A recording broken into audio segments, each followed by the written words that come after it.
Hello everyone, it's Jin'taan here, and today I've been able to find the time to sit down with the leader of the Bastion, Carneros, who you might also know as CCP Zinfandel, is that right? Well, it was at What? one time. I've Sorry, yeah. I I've been out of CCP for about 7 years now. Okay, and the reason that I wanted to talk to you is because not only is technically your NDA up, but also you're able to talk from a completely different perspective than what we usually hear when it comes to the CSM summit. And this will be going out just before, like the day before the summit starts. And I think you would know better what goes into the preparation for the summit on CCP's side. Um, what is that like? How do people prepare for that? And I guess can you give us some idea of how people want to use the CSM from Well, CCP's point of view? sure, sure. First, I want to just point out that the CSM interacts with CCP much more frequently than just during the summits. I think most people know that. They've got a back channel that's active pretty much every day. But uh, it's still remarkably different and more intense and probably more effective when you're in person in a room than just electronically over the internet. We've all had that experience where we've talked to people online first, maybe in a forum, maybe on Reddit, maybe on Alliance Comms or something. But then when you met them at Vegas, they were different and cooler in person. And that carries over to other parts of our lives, including the CSM. But now I'll answer your question. First, I want to divide up CCP into categories because people have different needs or interactions with the CSM depending on what they're doing. At various times when I was at CCP, I was in charge of sales and making money and Plex and electronic time codes and packaged boxes in distribution channels and the relationship with Steam, things like that. And then I was also in part in charge of marketing, had the marketing team reporting to me, was concerned about things like messaging and announcing expansions and Eve FanFest in Reykjavik and things like that. And then also at part, I was on Team Stonehenge as a product owner of the team, managing it to achieve milestones. So those each have kind of different reasons to talk to the CSM. So I'm going to back up like a couple months before a CSM summit. You'll hear what the dates are. You'll look at your calendar of stuff you're working on, and you'll start to think, okay, if that's when the next summit is, what items I'm working on do I think I might want to run past the CSM just to get a reaction, a sanity check, just to look at their eyes when they hear it. And then which items do I think uh, they're going to ask me to talk about? And I'll make a list of those things months in advance. Then something like 3 or 4 weeks in advance, I'll poke the dev team member who's in charge of the CSM and I'll say, "Have you got a preliminary agenda together? Do we know what sessions we're going to with them?"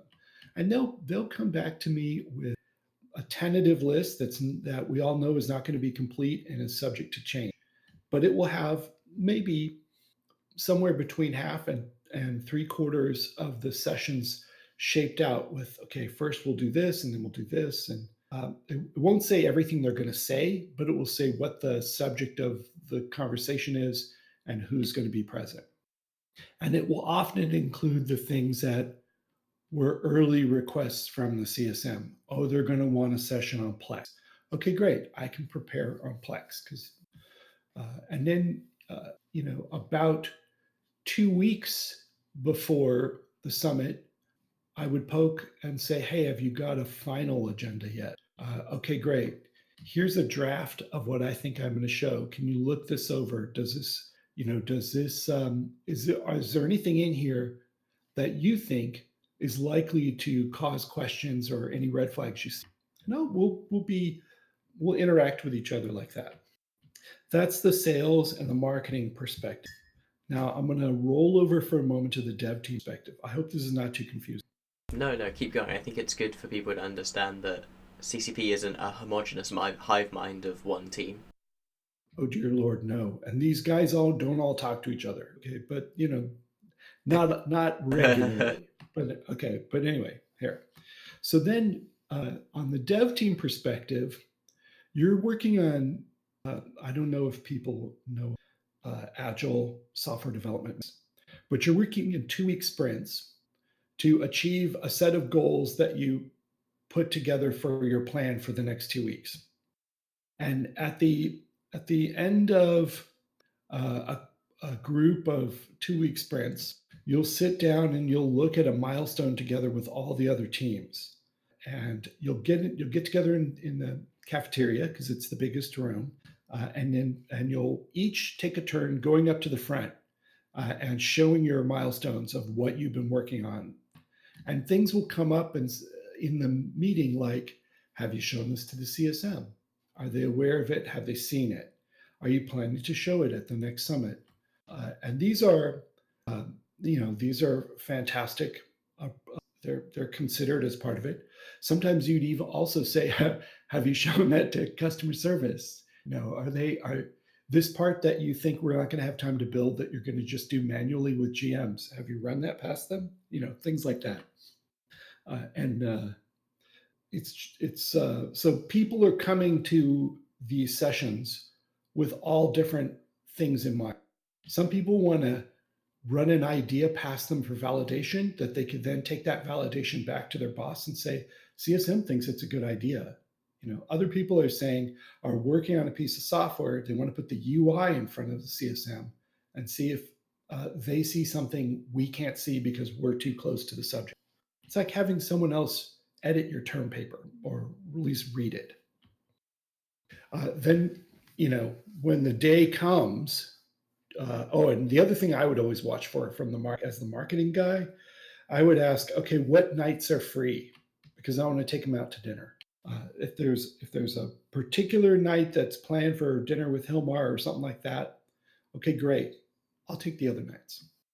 And I don't mind doing multiple nights. I'll do every night if that is appropriate. And we'll pick a different restaurant for each time. And then afterwards we'll say, okay, dinner's over. If you want to go back to the hotel, you can. If you feel like walking over to this bar or this bar, you can come have a beer. And we go somewhere else for another session. So your stamina and your interest in alcohol and more behind the scenes conversation would help maybe drive how much you could do. But you still have to get up in the morning and show up for the meetings. So keep that in mind. No, what I was going to say is, so you talked there about how people would use the CSM as validation. What do you mean by validation in that sense? Is it like, oh, the majority of the CSM like this, or how was I guess, how would you say that people judged the ascent of the CSM? I think that's an interesting point to touch on because it's something that we don't know how useful it is from just being a CSM member. You never know what that really means. Well, part of the reason you don't know what it means is because it can mean a lot of different things in a lot of different situations. It's like one of those English words that can mean 14 things, like logistics. And it's CSM can be used and helpful and powerful as a sort of pocket focus group. These are people that you have nearby that have context, that have an NDA already, and you have early, easy access to them. You show them something, you get their focus group response to it. At other times, you use them as a subject matter expert. Okay, guys, I haven't spent a lot of time, doing wormhole escalations. How would this work, for example? And you can run it past them, and one of them will know. And then other times you the main thing you often use it for is what would be the player's reaction to X. So you'll run X past them, and they'll give you, separately their individual reaction or their group reaction, but also what they say the players will say.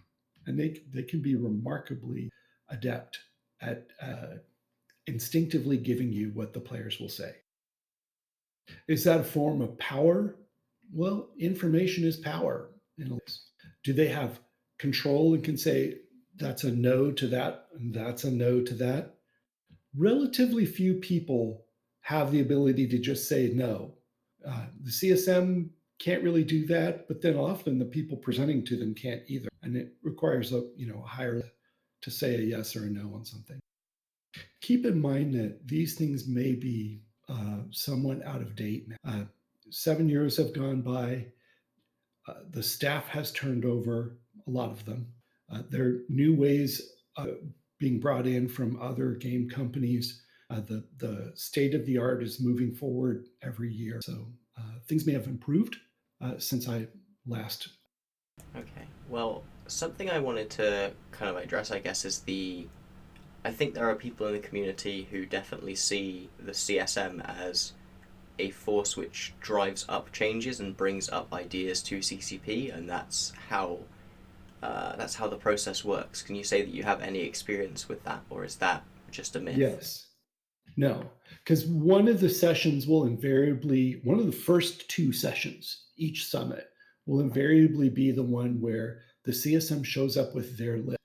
All the CCP employees are keenly interested to see what's on that list. Everyone wants to know, what the CSM feels strongly enough to put on the list, and then and they'll look at it for the order in which it's presented and all kinds of stuff. It's very important. And, you stop and look at it and think about each one. Absolutely. Interesting. Can you talk about any time that's led to something, or anything that's ever stood out to you as particularly interesting in that regard? The an obvious one from back in the day was it led to a reconsideration of the pricing of items in the NEX store, which has since been replaced by the EVE store. But the NEX, as you might remember, initially had fairly expensive items in it. And after the first CSM summit and the sessions we had there, we went back in and filled in some more or less expensive. Still had the expensive stuff there, but each time you put new things in an item store like that, the new stuff gets the attention, and you definitely want to keep putting new stuff in for that reason. But in that case, we put in all expensive stuff in order to draw the attention of the price. So yeah, it definitely. I mean, that was a very easy, light one, but and there were things where the opposite happened. The CSM took a look at something, gave their response, and that idea just got quietly killed off. So players are never going to see anything, and yet that's the point of what the CSM effectively did. They killed. That's really interesting. Do you have any examples of bad ideas that you could talk about? Because that's something I have experience with as well. It's just something that it's whenever you talk about it, it's never going to be relevant, and it's also going to be hard to prove that ever happened in the first place.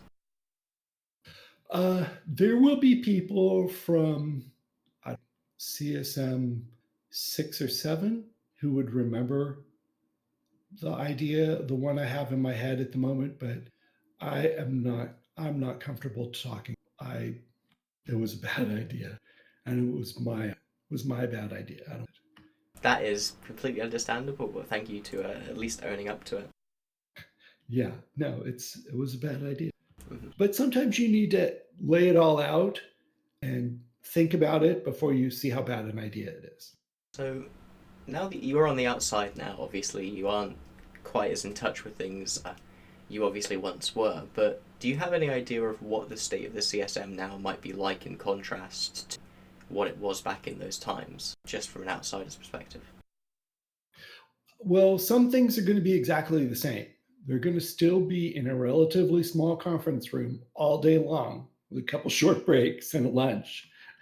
That they're basically gonna walk in the morning, pick a seat, and that's gonna be their seat all day. And various teams of groups of CCP employees will come in at the top of each hour, stay for a session or two sessions, and walk back out. Occasionally, a question will come up, and someone will be sent to run over and grab someone to come back in and answer. Occasionally, they'll just a break will come up, and if it's a hot day, they might serve ice cream, and people will stop from time to time or a cigarette. But it's going to be, and this is subject to change later in the next year because CCP is moving to a new office. It's not finished yet. That might mean there's a lot more comfort in the room than there. So, I guess a question I wanted to ask you is, just from a personal perspective, if you were on the CSM for some reason, like you were conscripted, what would you be to talk about this summit, or how would you, if you had any advice for the CSM that are going up there, what would it be? The advice I would have is don't speak too passionately.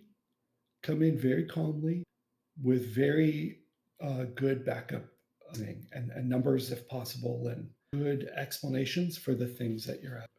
And don't get into a big ideological battle. Just present good data, because we don't really know what it is CCP is trying for us. We know what it's not, but we don't know what they're. So you don't really know when you're coming in to argue this. So just come in and bring evidence. This doesn't work for this reason, or this would work better with this small change for these reasons. So again, just from my personal outsider's perspective, having talked to a pair of the CSMs and seen how things have been developing, I personally get the feeling that the CSM is being sidelined somewhat. Do you? I'm not going to ask you if you get that impression, but do you think that that would be a good or a bad thing for CCP? A lot of people have said before that we should remove the CSM. What would be your opinion on I actually want to tweak that question a little bit Sure. and go back to why I think people have the impression that stuff. And I'll tell you why. I think that all of the normal elements for how the CSM works are all still present. All the normal contacts that they normally interact with are all still listening and all still talking, and it's all still. The thing that's different this time is that Hilmar himself is playing a much more active role in customer facing messaging about it. And he's also playing a more active role in talking to the game designers and the teams about what he's looking for next in EVE Online. And yet he's not making a lot of extra time to interact also with the CSM. That wasn't part of what he picked up to do. It's not one of the techniques he's using to drive his ideas forward at the moment. He's talking directly to the players, and he's talking, through people like Talking on Stations or the live stream in Finland, and he's also talking directly to the staff. One presumes he's having occasional background conversations with other folks. He spent some time with Steve Messner, for example, but he hasn't been spending extra time with the CSM, and they are interpreting that as being left out of his thinking. And that has sort of expanded in their minds to being sidelined. I think that's actually just their perception and not the reality. That's a very interesting take. Thank you. I appreciate you volunteering that. So, do you have any other real comments about this, about the CSM in general? Any other misconceptions that you think people generally have about the institution? Well, it's somewhere between a part-time and a full-time job. It's a lot of work. It's a lot of attention. You definitely also you're going there to think about the needs of the game overall. It doesn't matter. Insert swear words here. It does not matter how you think you got elected or who you think you're speaking for. It matters that you do the best thing for the game itself. You are not there to advocate for wormholes or your play style or X or Y. You are there for the good of the whole game. And I think some people know that immediately, instinctively, from their first day on the job. And some people need to learn it over time. Pass up. Sometimes you'll get asked for a subject matter expert thing, and that's hugely important. Absolutely. Amen. But that's not how you're supposed to filter stuff coming to you. What's the best interests of the game? Otherwise, you're going to have no game to play in X years. Do you really think that? Do you really think that the CSM represents an existential threat to the game in some respects if it is co-opted? It's not the responsibility of the CSM to keep the game alive. No. Absolutely, all games have a lifespan. Nothing lasts forever. They don't. But you know, Eve's not dying, far as I could see. Eve's more resilient than Star Wars Galaxies. Has a couple factors working in its favor. Doesn't have a licensor breathing down its neck, ready to take away the Star Wars license and give it to someone. That takes some pressure off Eve Online, allows for resilience. But no, I would say no, not an existential threat. All right. Well, thank you very much for making time in your schedule to talk to me. You're too kind. It's an honor to be Jin'terviews. All right. Well, thank you very much for listening to this interview. I hope you enjoyed it as much as I enjoyed making it. A special shout out goes to CCP Infidel, our Crassus from Old School, as well as to our $5 patrons in Dustin Prater, Meeks, and Czar. I appreciate you all supporting this content, and I hope to see you again in the next video. Until next time, take care and fly smart.